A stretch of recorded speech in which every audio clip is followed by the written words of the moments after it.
اعوذ باللہ من الشیطان الرجیم بسم اللہ الرحمن الرحیم۔ اسلامی قصے دیکھنے اور سننے والے تمام دوستوں کو میرا سلام۔ آج میں حضرت امام حسین کی اس پاک بیٹی کا ذکر کرنا چاہتا ہوں جن کے القاب ہیں ملکہ ملک فراق، مریم کائنات درد، شہزادی ملک علم، بطول الفت اکبر، پروردہ کرب، بیمار مدینہ، عاشق شبیہ پیغمبر اور ملکہ ہجر فراق پاک بی بی۔ یہ حضرت امام حسین علیہ السلام کی وہ بیٹی ہے جو 7 سال کی عمر میں ضعیف ہو گئیں۔ یہ کیوں ضعیف ہوئیں؟ یہ کیسے ضعیف ہوئیں؟ ان کو کن کا درد کھا گیا؟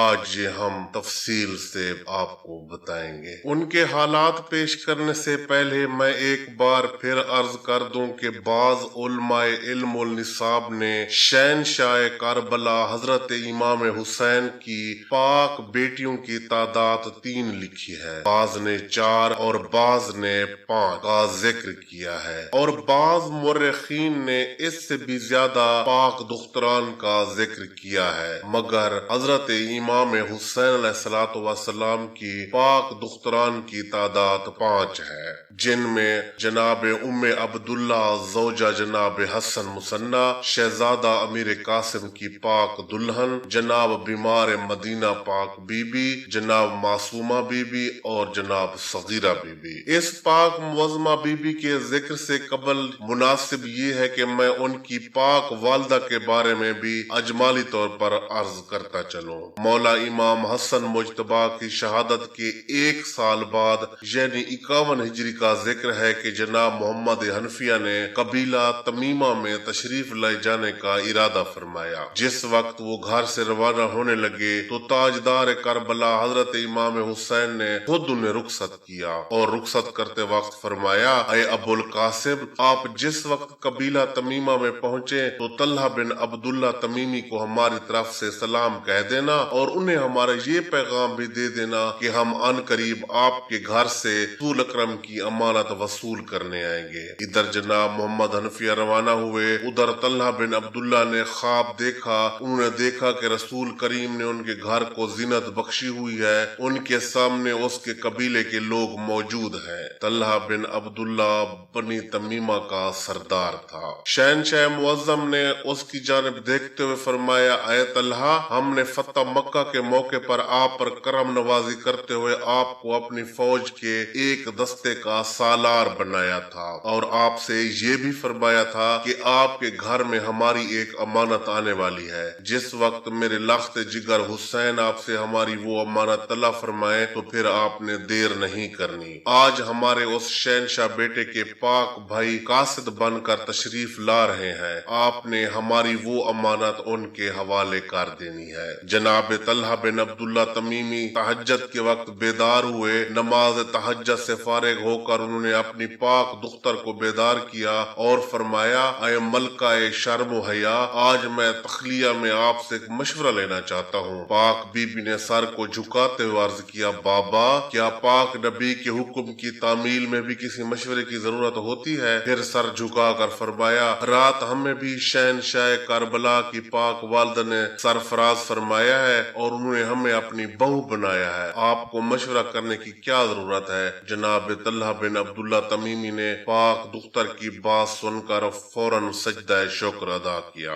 جس وقت جناب محمد حنفیہ بنی تمیمہ میں تشریف لے گئے تو تمام بنی تمیمہ استقبال کے لیے حاضر ہوئے۔ جناب محمد حنفیہ نے یہاں کئی دن قیام فرمایا اور ایک دن خلوت میں انہوں نے طلحہ بن عبداللہ تمیمی کو شہنشاہ کربلا کا پیغام دیا تو انہوں نے سر جھکا کر عرض کیا، آقا، میں تو کئی دن سے اس پیغام کا منتظر تھا اور میں حاضر ہوں۔ آپ جس وقت چاہیں اپنی امانت لے جا سکتے ہیں اور میرے لیے اس سے بڑا اعزاز اور کیا ہو سکتا ہے کہ میں شہنشاہ انبیاء کا صمدی بن جاؤں۔ عالم مختصر 51 ہجری میں بیمار مدینہ پاک بی بی کی پاک والدہ نے تاجدار کربلا کے حرم اطہر کو زینت بخشی۔ جس وقت اس معظمہ بی بی نے کریم کربلا کے پاک حرم کو زینت بخشی بخشی تو اس وقت شہزادہ علی اکبر کا سن مبارک تقریباً 9-10 سال کا تھا۔ اس پاک شہزادے کا معمول تھا کہ وہ اپنا زیادہ وقت انہی کی پاک آغوش میں گزارتے تھے۔ پاک معظمہ بی بی نے پیار بھی کرتی اور صلوات بھی نشاور فرماتی۔ سن 53 ہجری میں ملکہ فراق کی دنیا میں آمد ہوئی بیمار مدینہ نے 1 سال اپنی پاک والدہ کی آغوش کو زینت بخشی۔ سن 54 ہجری کے آخر میں معظمہ پاک بی بی کا دور علالت شروع ہوا۔ ادھر رات ڈھلنے لگی، ادھر بیمار مدینہ کے بخت اقبال کے سورج نے ڈھلنا شروع کر دیا۔ تاجدار کربلا حضرت امام حسین پاک بی بی کے سرحانے تشریف فرما تھے۔ پاک بی بی کی آنکھیں بند تھیں۔ شہزادہ علی اکبر پاک والدہ کے قریب تشریف فرما ہو گئے۔ امام حسین نے آہستہ آہستہ آواز دی، ملکہ ہجر کی پاک والدہ ذرا آنکھیں تو کھولیں۔ پاک معظمہ بی بی نے آنکھیں کھولیں۔ کریم کربلا نے فرمایا کہ اگر آپ کوئی وصیت فرمانا چاہتی ہوں تو ضرور فرمائیں۔ اس وقت معظمہ بی بی نے شہزادہ علی اکبر کی طرف نگاہ فرمائی، 2 آنسو رخساروں سے ہوتے ہوئے تکیے میں جذب ہوئے۔ فرمایا، اکبر لال ذرا اپنی بہن کو تو اٹھا کر لے آؤ۔ جناب علی اکبر دوڑ کر اپنی معصوم بہن کے قریب آئے۔ پاک بہن کو سینے سے لگا کر پاک والدہ کے پاس لے آئے۔ تاجدار کربلا نے معصوم بیٹی کو دونوں ہاتھ بڑھا کر وصول کیا، پھر پیشانی پر بوسہ دیتے ہوئے فرمایا، جاگو میری لائق بیٹی، سونے کے لیے تو بہت وقت پڑا ہے، آج پاک والدہ سے آخری بار پیار تو کروا لو۔ پاک بابا کی آواز پر اس معصوم معظمہ بی بی نے آنکھیں کھولی۔ پاک والدہ سے نظر ملی، ان کی محبت نے کشش کی تو انہوں نے پاک والدہ کی جانب جھکنا شروع کیا اور جھکتے جھکتے پاک والدہ کے رخساروں کے ساتھ اپنے رخسار جا لگائے۔ پاک بی بی نے آہستہ آہستہ اپنی پاک دختر کی پیشانی سے زلفیں ہٹائیں اور روتے ہوئے عرض کیا، آقا میری یہ معصوم بیٹی اب آپ کے سپرد ہے، یہی میرا واحد سرمایہ ہے۔ شرفا کو بیٹوں سے زیادہ بیٹیاں عزیز ہوتی ہیں، میری اس معصوم بیٹی کا خیال رکھنا، اسے خود سے ایک لمحہ بھی جدا نہ کرنا تاکہ اسے میری کمی محسوس نہ ہو۔ پھر پاک دختر کی پیشانی پر بوسہ دیتے ہوئے فرمایا، ماں کے اس تھوڑے سے پیار کو کافی سمجھنا۔ اس کے بعد شہزادہ علی اکبر سے مخاطب ہو کر فرمایا، اے میرے نور نظر، اس یتیم بہن کا خیال رکھنا اور اس کا دل کبھی نہ دکھانا۔ سن 56 ہجری میں شہزادہ علی اصغر کی پاک والدہ نے امام مظلوم کے حرم کو زینت بخشی۔ جس وقت آپ نے اس پاک گھر میں قدم رکھا تو انہوں نے دیکھا کہ ایک حرم سرا کے دروازے کی چوکھٹ کے ساتھ رخسار لگا کر ایک معصوم شہزادی یتیموں کی طرح گریہ کنا ہے۔ صغیر نے آگے بڑھ کر اس معصوم شہزادی کو پیار کیا، پھر شہنشاہ معظم کی خدمت میں عرض کیا، آقا یہ معصوم شہزادی کون ہے؟ شہنشاہ پاک نے فرمایا کہ یہ میری یتیم بیٹی ہیں اور اپنی پاک والدہ کی یاد میں ہر وقت گریہ کنا رہتی ہیں۔ معظمہ بی بی نے فرمایا، آج سے میں اس پاک شہزادی کی ماں ہوں اور میں انہیں اتنا پیار دوں گی کہ انہیں سگی ماں بھی بھول جائے گی۔ سن 54 ہجری سے لے کر 56 ہجری تک بیمار مدینہ اپنے پاک بھائی علی اکبر کی آغوش میں پلتی رہیں۔ سارا دن بھائی کے ساتھ رہتی، بھائی کے سینے پر سر رکھ کر سو جاتی۔ جب تک شہزادہ علی اکبر سامنے موجود رہتے یہ ان کے سامنے بیٹھ جاتی اور اپنے ہاتھ اپنے رخساروں کے نیچے رکھ کر مسلسل بھائی کے چہرے کی تلاوت کیا کرتی۔ اگر کبھی شہزادہ علی اکبر گھر سے باہر تشریف لے جاتے تو یہ معصوم بی بی اپنی پاک والدہ کو یاد کر کے رونے لگتی اور جیسے ہی ان کی نگاہ اپنے بھائی شہزادہ اکبر پر پڑتی تو پھر انہیں سگی والدہ بھی بھول جاتی اور دوڑ کر ان کے گلے لگ جاتی اور معصومیت بھرے لہجے میں روتے ہوئے عرض کرتی، آپ زیادہ دیر گھر سے باہر نہ رہا کریں، آپ کی جدائی کو میرا دل برداشت نہیں کرتا۔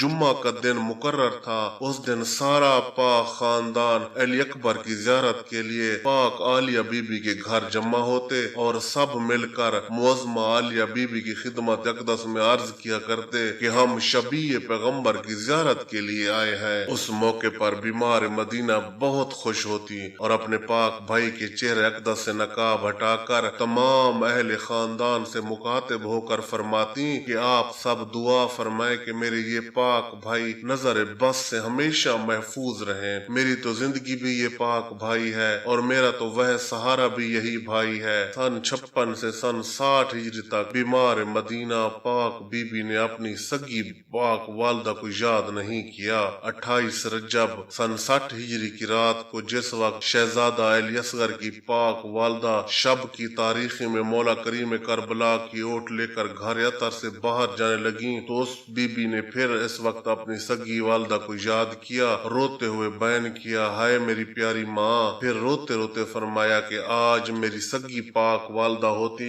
تو وہ یوں منہ چھپا کر ہرگز نہ چلی جاتی۔ یہ سن کر شہزادہ علی اصغر کی والدہ تڑپ کر اپنی بیٹی کے پاس آئیں، روتے ہوئے مولا کریم کربلا سے مخاطب ہو کر فرمایا، آقا میں اپنی اس یتیم بیٹی کو روتا ہوا نہیں دیکھ سکتی۔ سن 60 ہجری رجب کے مہینے میں حضرت امام حسین کی تیاری ہوئی۔ 8 ذی الحج کو مکہ سے روانہ ہوئے، 2 محرم کو کربلا پہنچے۔ امام حسین کی مدینہ تیاری کے بعد شہزادہ علی اکبر کی ہمشیر کا یہ دستور تھا، سارا دن دروازے پر بیٹھ کر انتظار فرمایا کرتی، اور اگر دل زیادہ اداس ہو جاتا حضرت عباس کے چھوٹے لال جناب عبید کے پاس جا بیٹھتی۔ سارا دن گریہ و زاری میں گزر جاتا۔ کسی وقت جناب عبداللہ آ کر پیار کرتے اور تسلی دیتے، کسی وقت جناب محمد حنفیہ دلاسا دیتے، کسی وقت معظمہ بی بی عالیہ کی بیٹیاں تسلیاں دیتی۔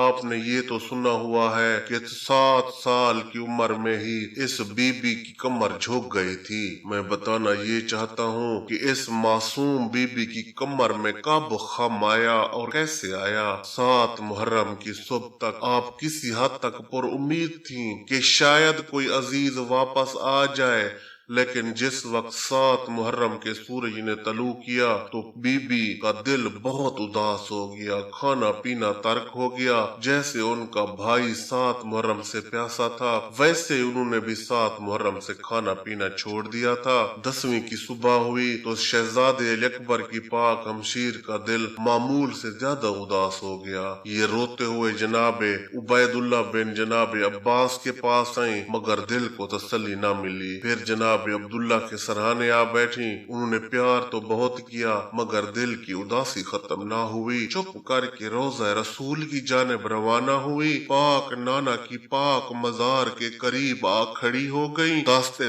دعا بلند فرمائے اور گریہ و زاری سے دعا شروع کی۔ نانا جان میرا جگر پھٹنے کو ہے، خدا خیر کرے میرے بھائی خیریت سے ہوں۔ یہ وہ وقت تھا جس وقت شہزادہ اکبر میدان کربلا میں مصروف کارزار تھے، ادھر بیمار مدینہ مزار رسول پر دعا فرما رہی تھیں اور ادھر کربلا میں منقذ بن مرہ عبدی ملعون اور حسین بن نمیر ملعون نے چھپ کر شہزادہ علی اکبر کو بائیں جانب سے ایک تحفہ پیش کیا۔ ادھر پاک شہزادے کا ہاتھ سینے پر آیا، ادھر بیمار مدینہ کا ہاتھ غیر ارادی طور پر جگر پر آیا۔ ادھر شہزادہ علی اکبر زین سے زمین کی جانب جھکے، ادھر پاک معظمہ بی بی جگر پر ہاتھ رکھ کر زمین کی جانب جھک گئیں۔ ادھر شہزادہ پاک نے آواز دی، یا ابتا ادرکنی، ادھر پاک بی بی کی آواز آئی، ہائے میرا جوان بھائی۔ ادھر شہزادہ علی اکبر نے گھوڑے کی گردن میں بھائیں ڈالی اور اکال انہیں لے کر خیام کی جانب روانہ ہوا۔